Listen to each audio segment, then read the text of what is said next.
talking about sit-up, what is a sit-up, right? It's a hinge. I think we can all agree on this.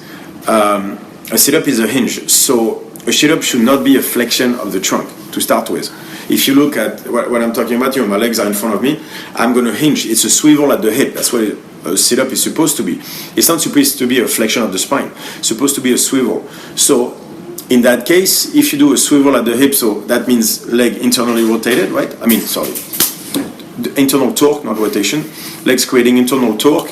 You're going to swivel at the hip. In that case, you do a proper sit-up. But if you externally torque at the hip and end up doing flexion extension of the spine, I'm afraid that doing a sit-up with weight like this is just teaching you a bad habit of defaulting to flexion extension instead of learning to hinge properly.